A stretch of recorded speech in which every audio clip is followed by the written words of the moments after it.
Olá, irmãos! Saúdo cada um de vocês com a graça e a paz do nosso Senhor Jesus Cristo, amém? Meu nome é Miriam Anita, estamos aqui para estudarmos o terceiro texto dessa semana do irmão Jorge Max Silva,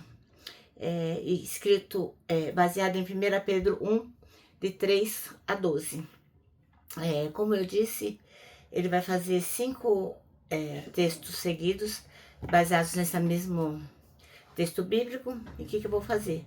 Vou ler cada dia numa versão. Então, no primeiro dia, que foi o texto que se chamava O que Deus fez por nós, eu li na corrigida e revisada fiel. Aí ontem o texto chamava-se Porque Ele nos regenerou. E eu li o texto bíblico na King James atualizada. E hoje o texto chama-se Com que propósito Ele nos regenerou? E eu vou ler na nova versão internacional, tá bom? Então deixa a sua Bíblia aí já separada para a gente ler juntinho. Quero que você se lembre que esse texto foi escrito para o Manancial, que é um livro publicado pela União Feminina Missionária Batista do Brasil, que oferece mensagens escritas através da Palavra de Deus, que é a Bíblia, com o objetivo de inspirar, confortar, fortalecer e edificar espiritualmente, tanto a minha vida quanto a sua vida. Então, fica bem claro aqui, não fui eu quem escrevi o texto, foi o irmão Jorge Max Silva. Eu só vou ler com vocês e contar aquilo que eu entendi. Quero humildemente pedir que compartilhem esse texto, para que outras pessoas tenham o privilégio, como nós, de ler a palavra, de estudar a palavra, de ouvir a palavra.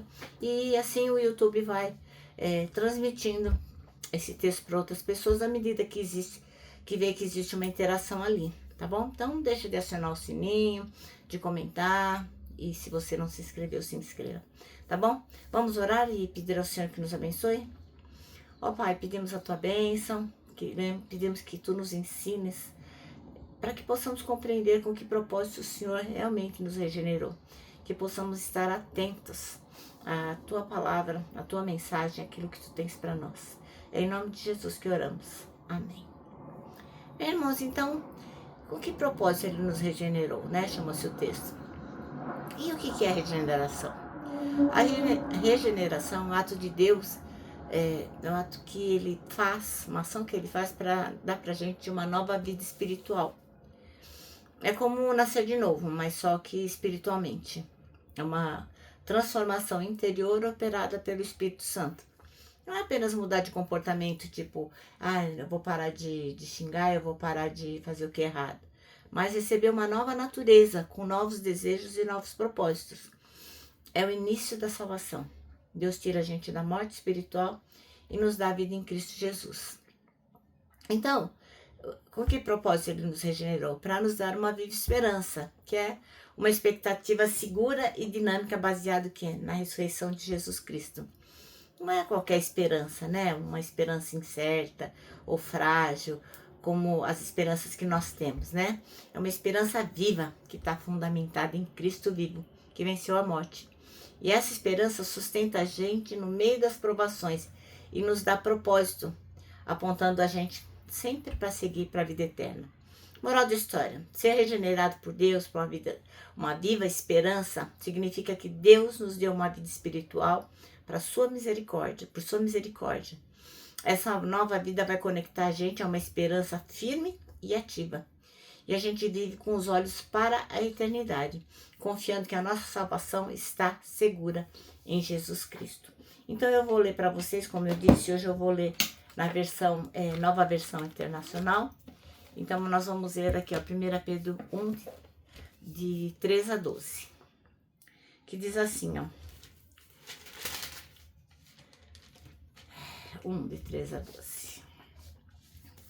Bendito seja o Senhor e Pai de nosso Senhor Jesus Cristo.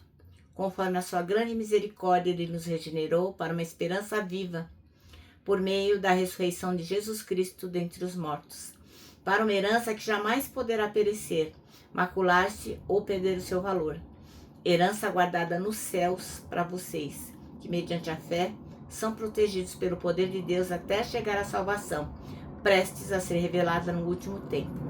Nisso vocês exultam, ainda que agora, por um pouco de tempo, devam ser entristecidos por todo tipo de provação.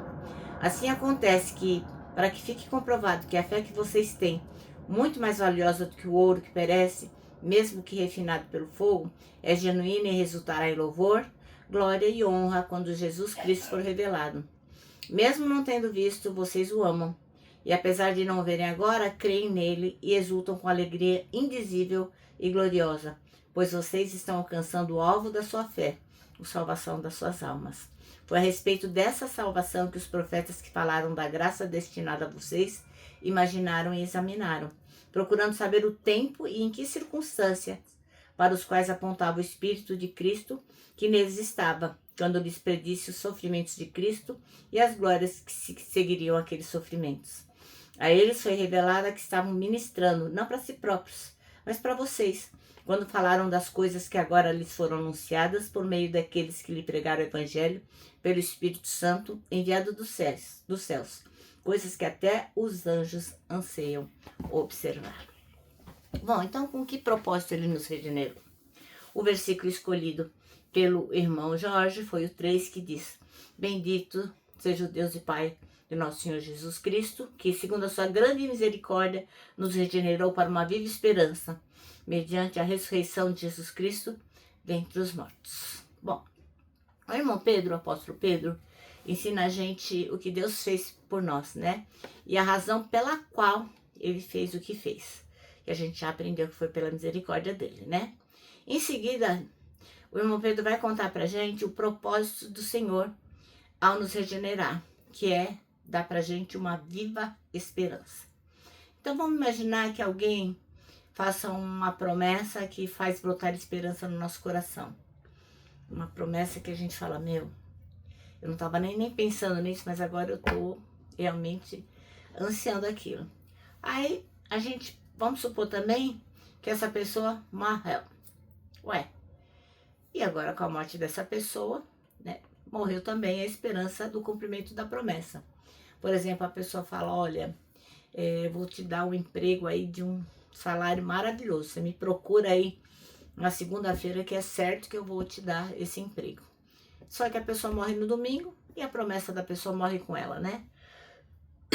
Mas isso jamais vai acontecer com aqueles que confessaram Jesus Cristo como seu suficiente Salvador. Pois a nossa esperança é viva. Porque quem faz as promessas é vivo, é eterno, é imutável. Por isso a gente pode manter a esperança, nos lembrando de que a ressurreição de Cristo é o fundamento no qual a gente pode confiar. A nossa esperança é viva. A esperança cristã não é infundada, não é incerta, pois Jesus deixou bem claro que os céus e a terra vão passar, mas as palavras dele nunca, jamais passarão. Jesus Cristo prometeu que vai voltar em triunfo, entre as nuvens. E quando isso acontecer, esse universo mal, caído, que faz só coisa errada, vai ser regenerado, havendo um novo céu e uma nova terra, onde as pessoas que aceitaram a Jesus Cristo viverão eternamente.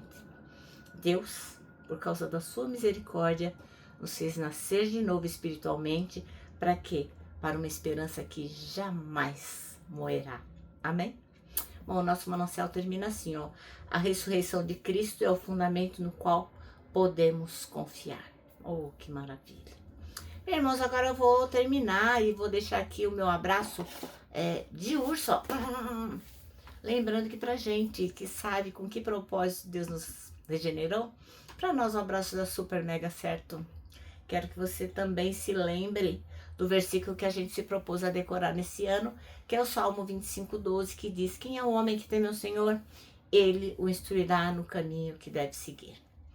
E agora eu vou me despedir com a frase que eu tenho dito todos os dias, há 230 dias, que é uma frase de A.W. Tozer, que diz o seguinte: tudo está errado até que Deus venha e conserte as coisas.